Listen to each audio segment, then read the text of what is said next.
Welcome everyone to WLT Off the Beaten Craft, writing and drawing memoir, telling your story with more than words with Maia Kobabe. My name is Sam Babiak and I'm the program director for the Writers League of Texas. And I'll just introduce our presenter in a moment. Maia Kobabe is a non-binary queer author and illustrator from the Bay Area, California. Her first full-length book, Genderqueer, a Memoir, was published in May 2019. Maia's short comics have been published by The New Yorker, The Nib, The Washington Post, and many print anthologies, including The Secret Loves of Geeks, Faster Than Light, Y'all, Gothic Tales of Haunted Love, Advanced Death Saves, Be Gay, Do Comics, and The Most Important Comic Book on Earth. Before setting out to work freelance full-time, E worked for over 10 years in libraries.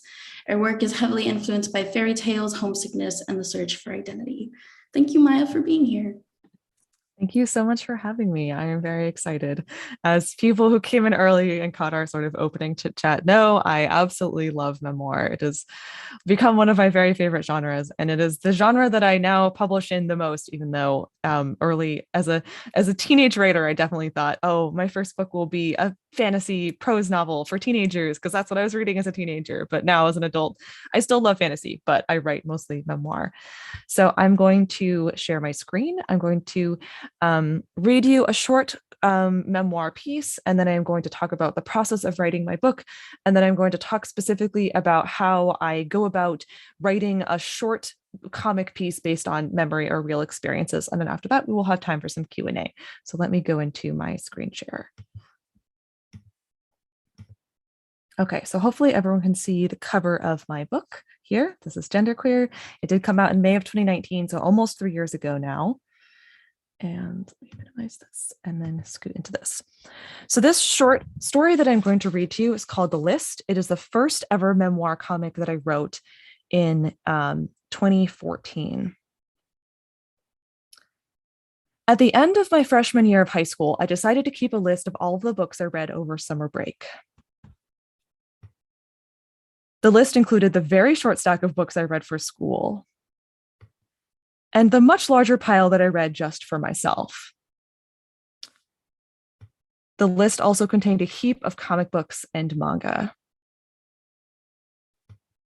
Between June 11th and August 31st of that year, I read 68 books, of which 38 were novels and 30 were comic books. I kept exclusively to fiction, with fantasy as the heavily dominant genre. My parents were mildly impressed. This is my mother saying, yep, that's a lot of books. And my friends rolled their eyes. Yes, it's a very nice list. But what movies did you see over the summer? I was so pleased with my list that I decided to keep up the habit of writing down the titles of all the books I've ever read. And so I have for 10 years now. At the time of writing this, it had been 10 years. I do maintain this list now, so now it has been closer to 20. At some point, I started typing up my list. It has reached over 40 pages in a Word doc.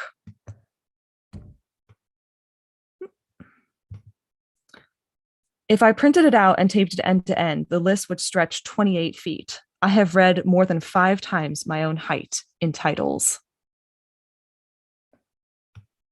Here are some statistics about my decidedly long list. In 10 years, I read 1,786 books, slightly more than half comics and manga, slightly less than half novels and nonfiction. Fantasy was still my most read genre, but I also read science fiction, queer stories, young adult, historical fiction, nonfiction, biographies, classics, mysteries, and just a sliver of poetry and essays. The authors that I read the most, and again, remember, this is mostly what I read in high school and college, a lot of fantasy novelists, and then a lot of stories by Japanese manga authors, particularly Clamp, who I still love to this day. My reading has fluctuated somewhat over the years. So I graduated from high school in 2007. So you can see those first 2 years are how much I was reading in high school. 2008 to 2011 for me was undergrad. And then interestingly, I had a real reading slump here my first year out of college. And I think part of that was that I was very tired. I think I spent a lot of time in 2012 just like resting, recovering from my undergrad program. And then in 2013, I started reading a lot more again. So why is keeping this list so important to me? I didn't learn to read until I was 11 years old. It wasn't for lack of trying. As a mildly dyslexic, right-brained thinker, words formed an impenetrable wall. I took remedial classes and I desperately wanted to learn.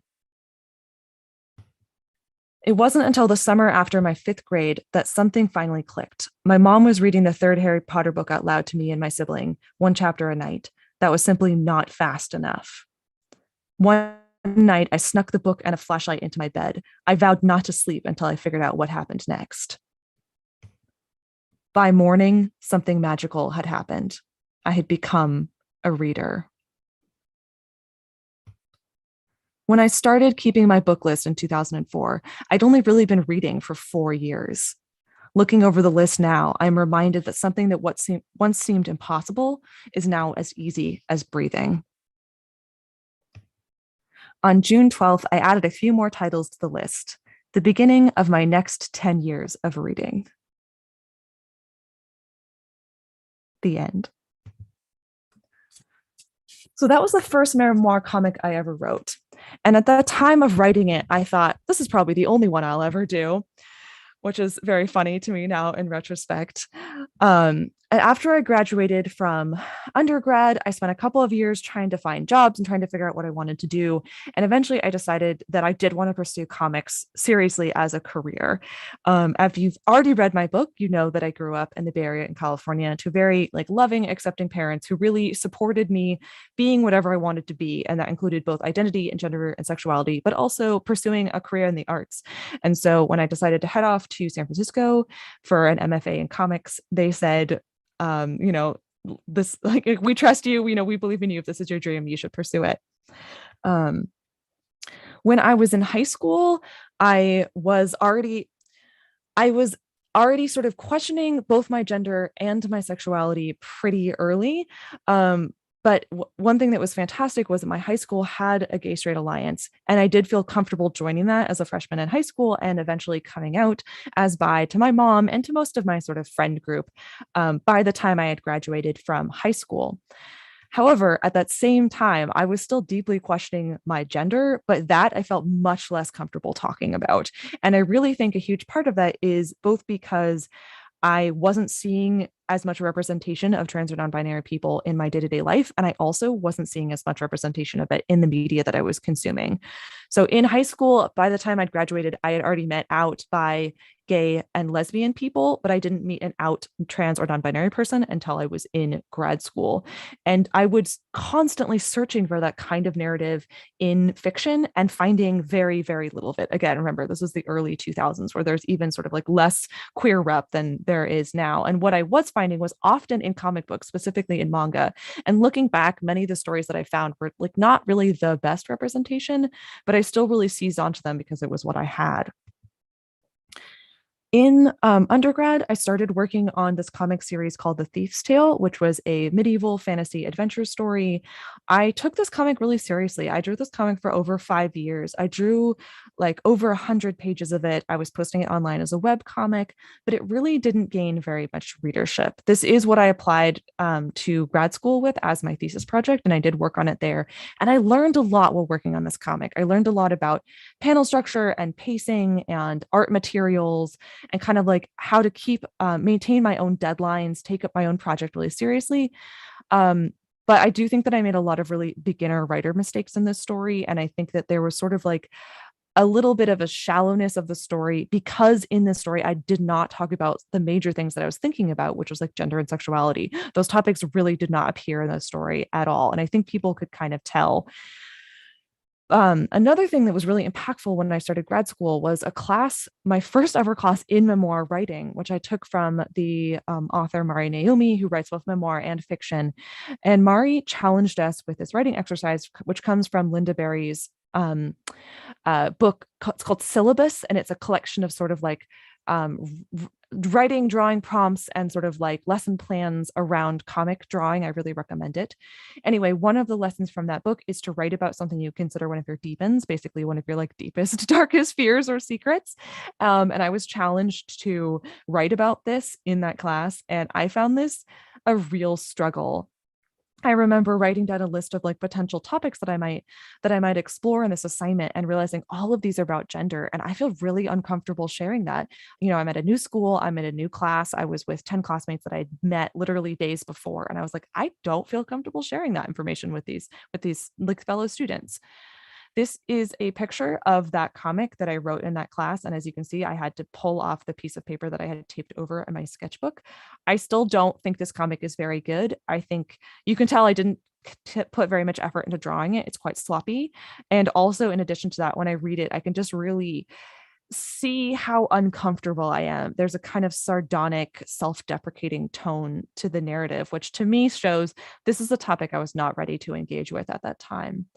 And this was in 2013 that I did this assignment. But while I lived in San Francisco for grad school, I started to meet more people who identified as trans or non-binary, including one of my professors, Melanie Gilman, who is a wonderful author, has published multiple books, As the Crow Flies and Stage Dreams are two of them. I met my friend Emila Correa, who's a trans man, an engineer, and is now engaged to my sibling, is just a wonderful guy who I'm glad to call a friend. And I met Jana B, who's an artist who is in her 50s, so like a full generation older than I am. And through conversations with people, and also just sort of the growing conversations about trans and non-binary identities online, I realized like I'm starting to get more comfortable talking about this, and also realizing that I want to come out to my friends and family and community. And I also was starting to attend events as an author and sell my comics at conventions. So you can see this little comic in here that has a little book on the cover is the story that I just read you. And I was having a really hard time, even at these events, like figuring out how do I come out as non-binary, or how do I broach the topic of wanting to use non-binary pronouns? And my friend, who is very, very smart, said, I think you should start drawing comics about this. And I was like, I think you're right. And by this point, it was 2016. And so I decided I will try to write about this. I didn't really, it was very intimidating me to try to write a story that sort of explained everything about how I felt about gender. But I was like, maybe if I just draw a bunch of little tiny comics, keep them really small, really simple, black and white, I can start figuring out what I'm trying to say. And so I started this little series that I just called Genderqueer, and then I numbered them. And when I sat down to write these, I wrote like 60 of these little comics in 2 weeks, which is a very fast for me. And it was basically, as soon as I opened the door to this material, I realized, oh my gosh, I have so much to say. And basically what I did was I would write any experience I'd had that had to do with gender or sexuality, a gendered interaction, a memory. And I wasn't writing them in chronological order. I was simply writing them as they occurred to me. And you can see here, the comics that are labeled number 45, 46, and 47 on the screen are in fact the very earliest draft of the pages I showed you a few slides ago from the beginning of Genderqueer. And so I started writing these comics, and I was like, oh my gosh, these are so vulnerable. Like, how on earth will I ever share these with anyone?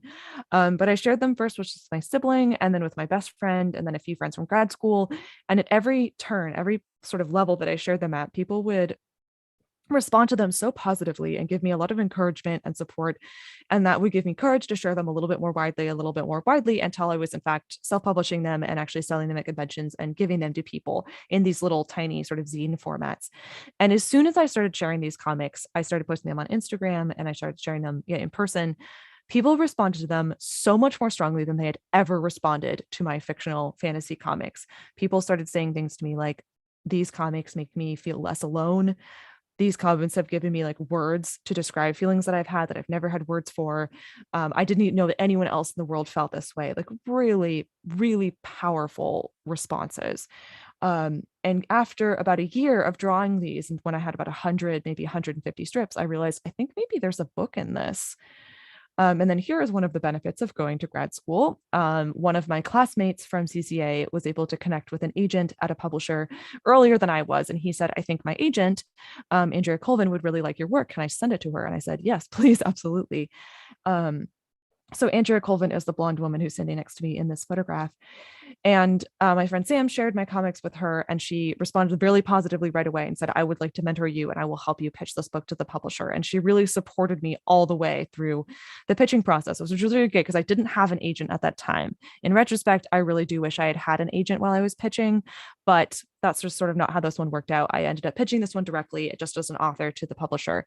But almost Andrea, as an editor, almost kind of acted like an agent for me in the beginning. And she was with me through the whole process of writing the book. and just an invaluable support. And I'm so grateful for that. But actually, so our first pitch of the book to the publisher was just, I asked them, do you want to just publish all the little black and white comics I've already drawn? And they said, actually, no. They turned that pitch down.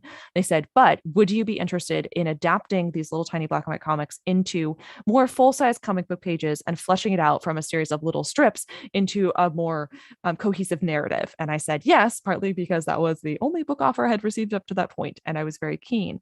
And I did feel like, yes, I do think I have a book's worth of material in me at this point. So I started working in my sketchbook, trying to figure out how to draw the sort of same style and the same material that I've been working on in the little strips in a more standard comic book size format. So this is an example of 2 pages from my sketchbook while I was sort of trying to figure out how I would do that. And then these 2 pages were also some of the ones we used as a color test for the book. So the publisher said, we would like to have the book colored digitally, which makes sense. It's more aligned with sort of the modern market and what people would expect these days. But I, at that time, was totally a traditional artist and I had not very much, didn't have very much experience working digitally. Luckily, my sibling, Maia Kobabe, is a digital artist.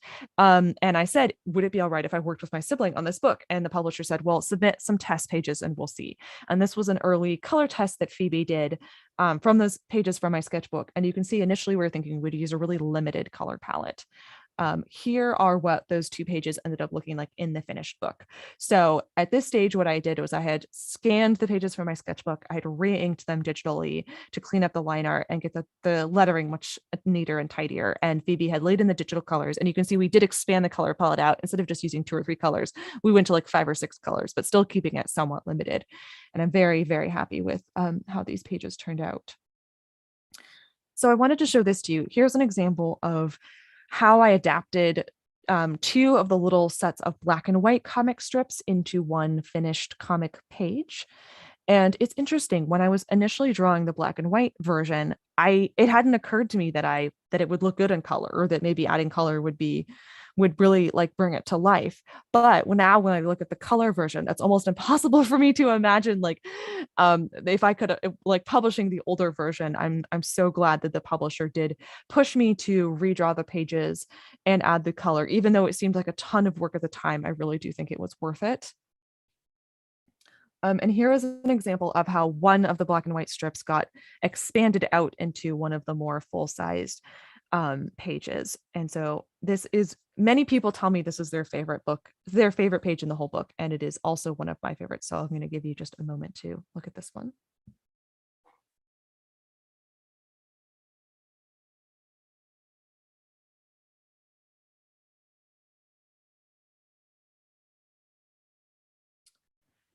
So some of the pages, as I just showed you, I was able to adapt very directly from a black and white comic into a page. Others needed some stuff added. So here is an example of one page where I had the top half of it, I had kind of drawn as one of the little mini comics, and the bottom half I ended up adding when I was working on developing the book into a full-length narrative. So the first one on the very far left is the initial one from 2017. The stage that's on line paper is the stage that is called thumbnails. If you're familiar with comics, you'll have heard this word before. It's they're called thumbnails because some people draw them very, very small as like 1 by 2 inches. And it's usually what you draw in comics when you are thinking about the layout of the page and you're thinking, how many panels can I fit on this page? How much text can I fit on this page?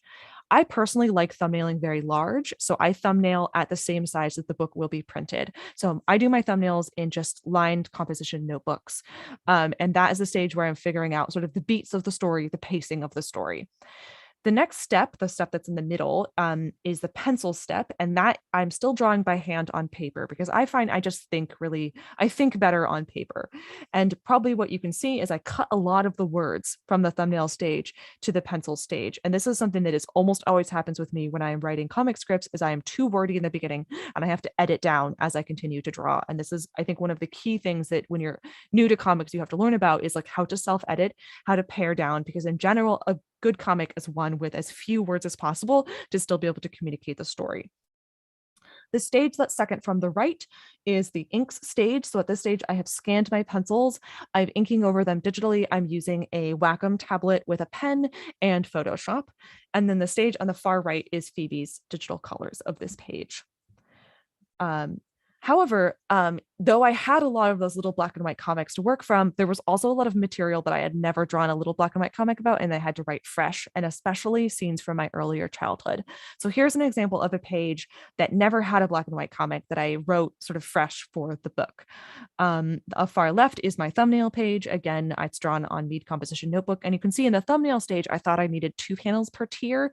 And when I got to the pencil stage, I realized I could include the little figure of my childhood self in the same panel as the craft that I'm talking about. So it's at the pencil stage that a lot of those sort of artistic decisions get made. And then the ink stage is really just a tracing over of the pencils and then the colors. Okay. I wanted to talk a little bit about the cover of the book because a lot of thought went into this. One of the things that was really important to me for the book cover was that it not be like half pink, half blue, half male, half female, because that is really does not reflect sort of my experience of gender whatsoever. I am non-binary, and I have been non-binary ever since I was born. And if there's a before and after, it is before and after I had language to describe my experience. So I really wanted the cover to show an adult version of myself and a childhood version of myself that both looked quite gender ambiguous, and to show the adult version of myself reflecting on the experiences of childhood through the lens of greater self-knowledge, and a sort of expanded language and experience, and that literal sort of reflection in water as sort of a metaphor for the reflection through memory and through writing. And I'm very, very happy with how this cover came out, and I think Phoebe did an absolutely gorgeous job. But I'm also excited to say that we are releasing a hardback version of the book this summer, summer 2022. And for the hardback version, we've added a new introduction that is written by N.D. Stevenson, who's the showrunner developer of She-Ra, Princess of Power, and several comic book series. There's an afterword written by myself. Some of the same process art that I've already showed you in this presentation will be in the back of the book, and it has a new cover. So this is the cover for the new edition. I also wanted to talk about some of the other memoir comics that influenced me, just as overall as an artist, and then specifically while I was working on genderqueer. So this is a series called American Elf. The author is James Kochalka. He works out of, what state is it? Oh, Vermont. I think he lives in Vermont. Anyway, he writes both fiction and memoir, but this series specifically, he drew a small square black and white comic every single day for 10 years. And you may recognize from looking at the genderqueer black and white comics I showed you earlier, I was very heavily influenced by his art style early on. And part of that was, I remember looking at these little comics and thinking, well, this is pretty small. Like, this is pretty simple. This is something that I could do. Like, he did one every single day. Like, how long can it take if you can do one every day? And I do think that for me, one of the secrets of sort of tiptoeing into memoir when I was really early at it was setting kind of like a small goal, a small achievable goal, and even working small, like the little comics I was drawing were only about 4 by 4 inches, really helped me get into it, and not be too intimidated by too large scale of a project. I do really love this series. One of the things that's interesting about it is that each comic by itself might not seem that interesting or that impactful, but when you take all 10 years of them together, they really all kind of build up to something that is much greater, like a sum than their parts. And I really think that taking them all together is one of the things that sort of gives all of the work its weight, sort of interest. Another graphic memoir that hopefully everyone has heard of Fun Home by Alison Bechdel. This has won numerous awards. It was a New York Times bestseller. It's been adapted into a Broadway musical. It is very well known and it is very good. I read this book for the first time in college, and I read it over several more times when I was working on genderqueer. And it really, I think the way that Bechdel would tell the story in an interwovenly through her narration, sort of internal narration, and then the dialogue, I think is so well done. And that was something that I tried to capture in genderqueer, was like a balance of storytelling through narration and dialogue. And I think the art is so good, and I just sort of can't recommend this book enough. Another cartoonist who has greatly impacted me is Lucy Nisly, who is a cartoonist based out of Chicago, who writes a lot about food and family and memoir and being a mother, like raising her son. My favorite of her books personally is Relish, which is a memoir of her youth through the lens of like food and recipes. Partly because both of her parents worked as chefs and in restaurants and on farms, just sort of around food very much in her childhood. And you can probably tell both the art style and the color palette of this book influenced me quite a lot. But all of her books are very good. I definitely recommend checking her out. Another one is the Oh Joy Sex Toy series. This one isn't memoir in quite so much of the traditional sense, but Erica Moen and Matthew Nolan wrote this series. It's online as a free webcomic, but it's also been produced in print. It is all about sexual health and like bodies, and they review sex toys and just sort of like all of these topics, sex ed. And this series really helped me figure out how to sort of strike a tone of talking about topics like bodies and sexuality and sex in a way that was informative without being boring, and lighthearted but without being kind of teasing or making fun of the topic, kind of striking that middle tone of like engaging but not too silly but also not too serious. So I really think they do a really fantastic job of talking about topics that can make people blush a little bit, but like with really kind of like the perfect balance of tone. So I recommend this series. And then of course I have to bring up Moz by Art Spiegelman. This was one of the earliest graphic memoirs that I ever read, and is I mean, there's a reason why this one is so well known and is won so many awards. It's really, really good. And I think one of the things that Moz shows is how you can, like, a topic that is very challenging can be made more accessible through the medium of comics. It is still a hard read, but I definitely, like, I don't personally think that I would have picked up like a 2-volume prose memoir about a family's experience through the Holocaust and the ripple effects of like having a Holocaust survivor as a parent, into the next generation. I don't know that I would have picked that up, especially when I was in college when I read this for the first time, if it had been a prose book. But because it was comics, it felt easier for me to access, easier for me to read. But in the same tone, like some of the more like scary and sort of like shocking images do hit really hard in drawings. So it's not that it's watering the material down or making it like more simplified. It's just kind of making it maybe a little bit easier to pick up because you aren't as intimidated by like the amount of words. The page that I pulled here is one that I remember it just absolutely knocked my socks off when I first read it. The page on the left is from when he's drawing in his sketchbook and trying to decide how he will draw his wife, who is French, and he's trying to decide if he will draw her, like what type of animal he should draw her as, because of course one of the decisions he made in Moz is to draw the Jewish people as mice and then the Nazis as cats, and use also again this sort of like metaphor or like this lens of animals to also like make the subject matter even a little bit more maybe accessible or like metaphorically impactful. And his wife hears, what are you doing? You're gonna, what he says, what animal should I draw you as? And she goes, a mouse, of course. And it's so interesting to have her say this when of course she is drawn as a mouse. And he's like, but you're French. And he's like, what about a frog? What about a bunny rabbit? And she's like so aghast. She's like, I converted, you have to draw me as a mouse.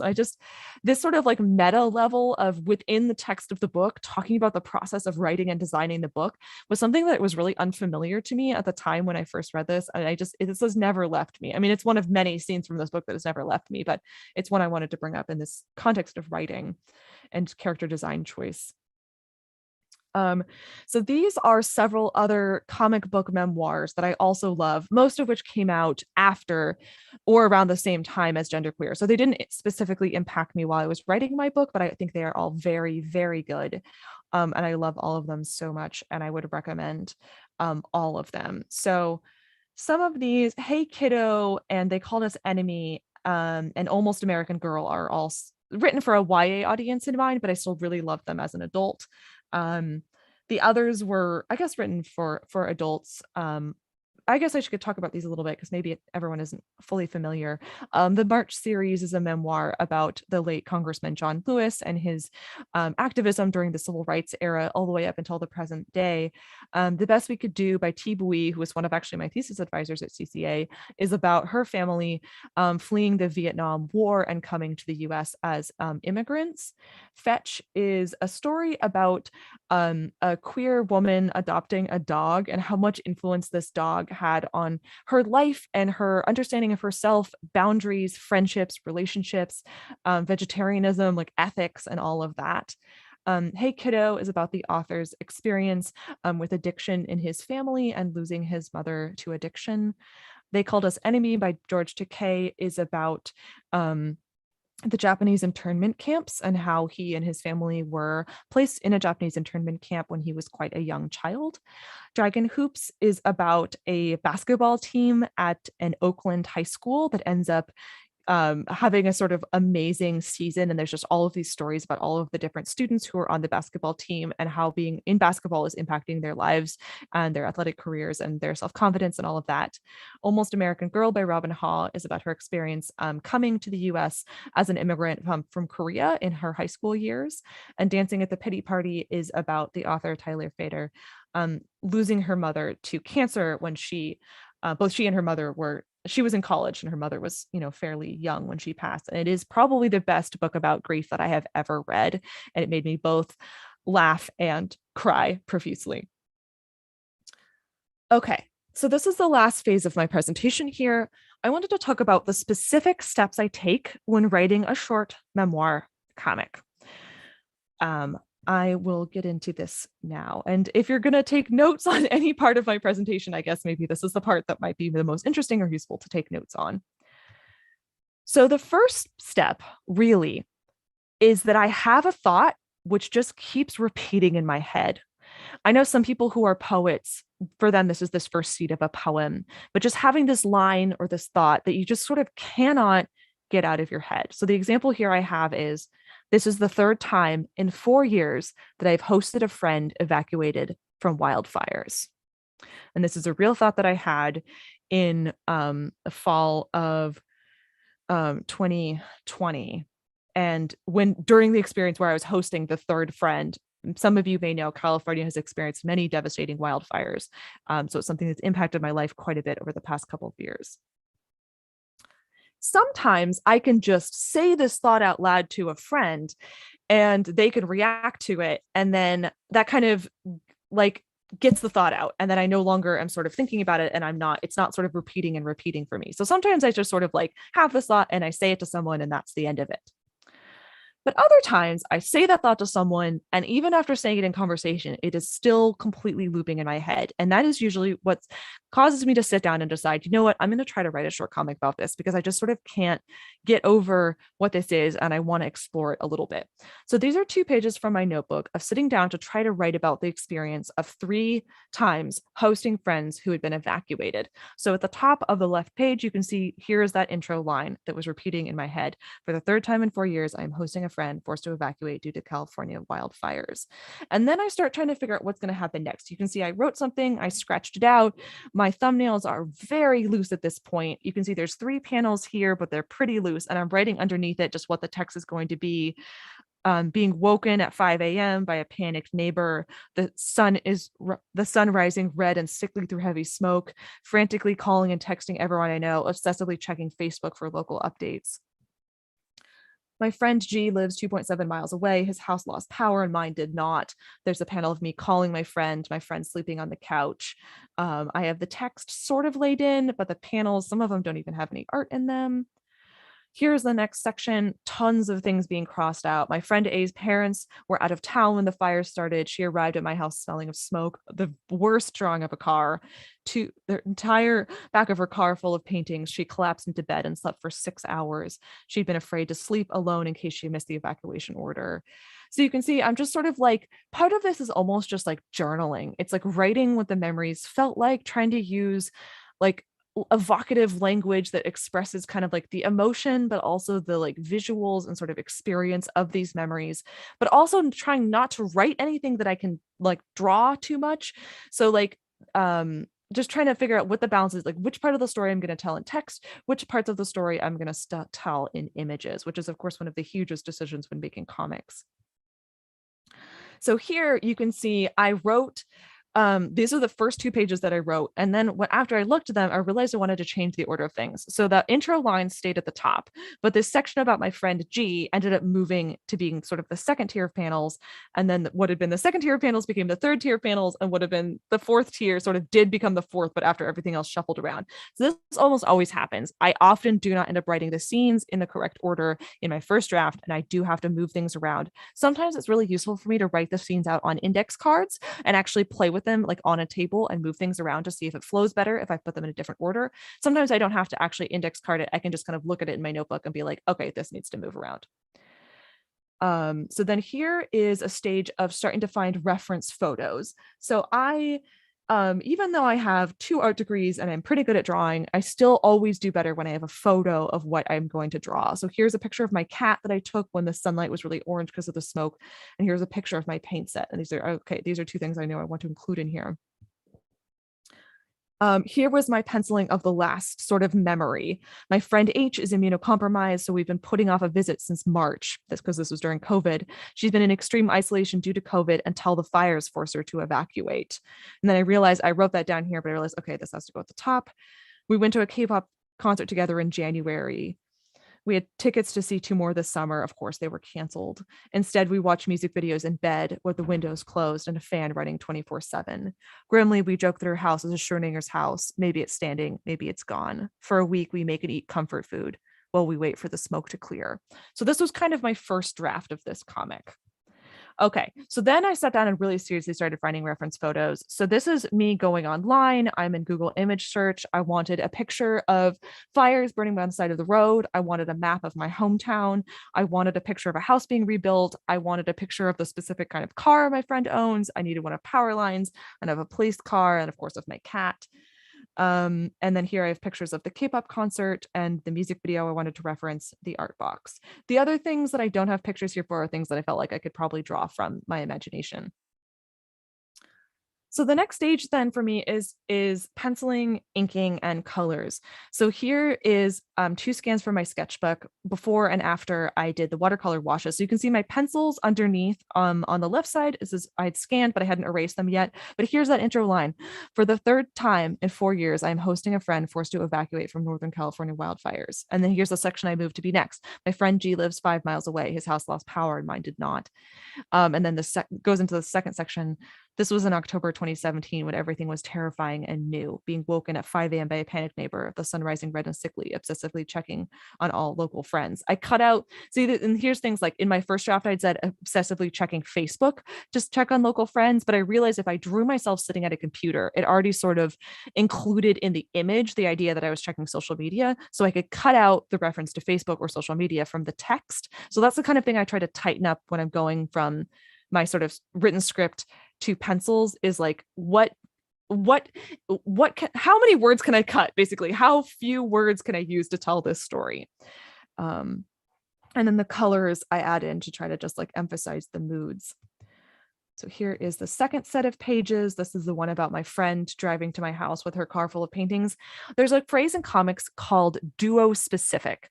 A duo specific comic panel is one where the image and the text both say the same thing. Usually you do not want to do this. There are times when it's appropriate. For example, if you're looking at like an IKEA instruction sheet, it's going to be very duo specific. Any kind of instruction sheet, it should have text and images both explaining what's going on. Usually when you're trying to be more literary, you don't want to be duo specific. You want to be telling one storyline in the words, and then the images should be telling sort of like a supporting parallel storyline in some ways.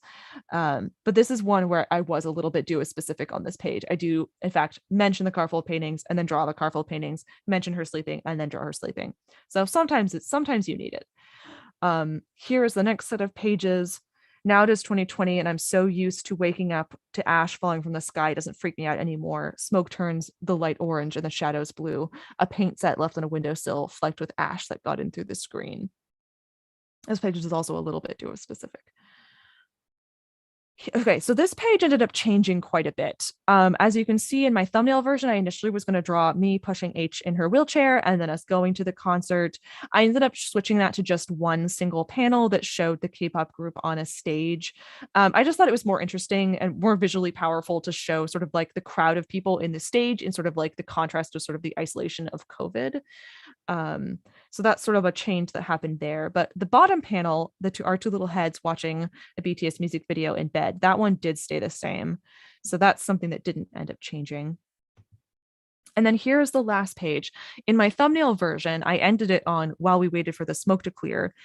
By the time I had got around to penciling it and coloring it, my friend H had been able to go home. She was at my house for 9 whole days, but she was able to go home, and we found out that her house had survived the fire. So I ended up adding this tiny epilogue panel to the bottom because events continued developing while I worked on the comic, which is another thing I want to mention about memoir is if you are writing a memoir, you are still alive and the events of your life are still unfolding, and things can change quite drastically while you work on the story. And another thing is that through the process of writing a memoir, you yourself are often changed, and you are a different person when you finish writing it than you are at the beginning. And it's interesting to think about like whether you want to include that yourself being a different writer, a different person, a different author at the end, or whether you kind of just end the story at the moment you finished ending it at, and then when the author look at it, think like, wow, this is in many ways like a photograph or a snapshot, a moment caught in amber of me in the past, and I am almost no longer this person anymore. But that is also one of the beauties of memoir, and one of the reasons I think I love writing it and I love reading it is the way that it can capture those like specific moments. All right. Oh, this is just a version of the cover that I did for this zine when I eventually self-published it. So I will stop my screen share. So that was a bit long, but hopefully that was interesting and useful. And now we have some questions. Yes. Oh my gosh. Thank you so much, Maya. Seeing your process laid out like that was so amazing. So to our audience, if you have any questions for Maya, please add them to the Q&A box and we will get to as many as we can. Yes, right. And if no one has questions, then you can just come up with some of your own. Yeah. I was like, well, we wait for questions. I did have a question. So you said when you're working on your comics and you're like trying to figure out what part of the story will be told in images, which versus what will be told in words. Can you talk a little bit about that process? I'm so curious, like what about the image makes it the image that has to be there? Yeah, that is a great question. And of course, it's going to be different situation to situation and artist to artist. But sort of my baseline is if it's something that I remember quite vividly and that I also just think will look cool, and I just think would make a strong image, then I'm like, okay, sometimes things pop up. Like I knew from the beginning of writing that comic about evacuations and wildfires, I was like, I want to use this picture I took of my cat with the really orange light and his shadow. It just really struck me as an interesting image. So I was like, okay, I want to work that in there.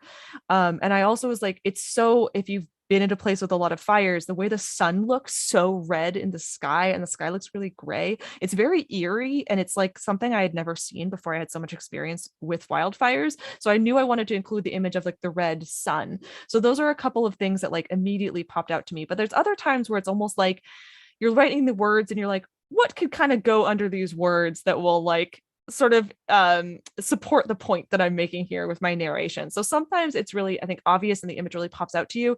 And other times you kind of have to search your brain and be like, what can I draw here that would be interesting? And then other times, there's times where you can draw something that's actually relatively loosely related to the words. Maybe it doesn't at first glance seem related at all, but has some sort of like either personal connection, maybe that no one but you would understand, or just sort of has some sort of metaphorical resonance. So the comic that I showed you is pretty literal, but there are moments in genderqueer where I'm talking about something often like a sort of a really vague thought about gender that's sort of hard to put into an image.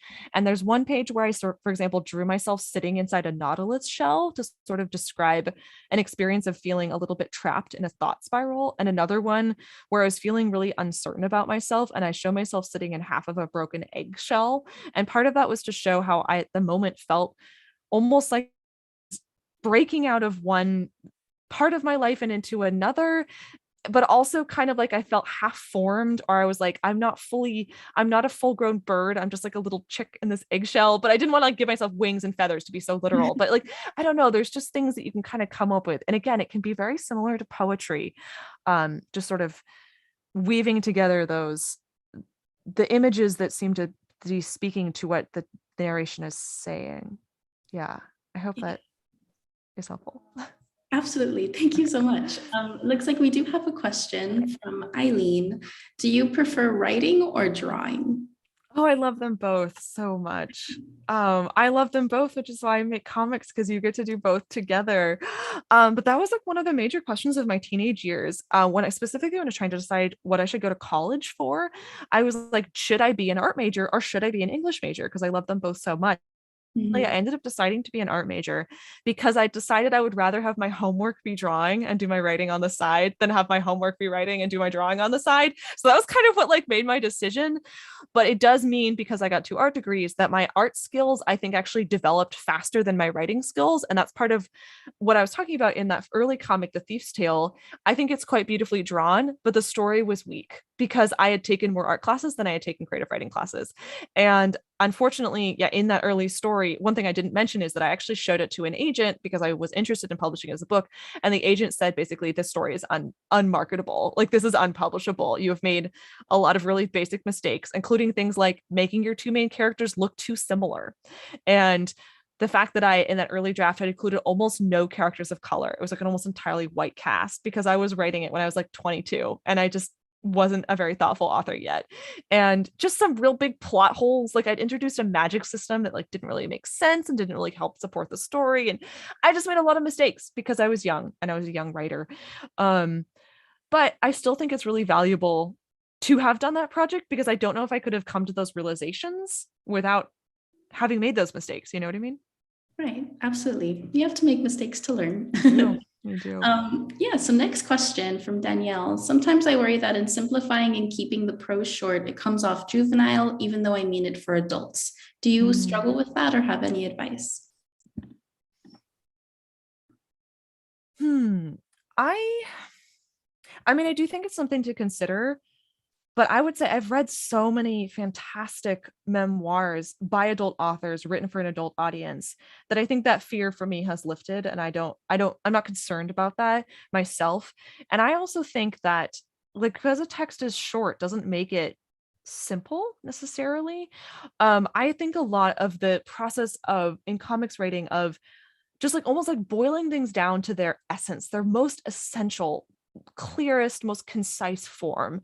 And basically, like, if you can make your point in 2 sentences, that's probably actually going to hit harder than if you take 2 paragraphs to say it, but you really only have 2 that are like the punchy ones. So in comics, because of even just the limited amount of space you have on a page, I think it forces you to really cut down and figure out, like, what am I trying to say? What is the most important part of what I'm trying to say? Can I say it shorter? And when you can get it down to that point where you have 1 sentence, you're like, this is it, this is the one, like, this expresses the thought I was trying to convey. It's so satisfying. And I think that that is the opposite of juvenile. I think that's extremely sophisticated. Yeah, thank you. So I'm not sure we have any more questions. So I think that is it for tonight. But thank you so, so much, Maia. This was incredible. And to our audience, please buy our book. I just put the link in the chat box. You will also be supporting an indie bookstore here in Austin, Texas. And I hope to see you all again soon. Thank you again, Maia. Yeah, thank you. Thank you for having me. Have a good night.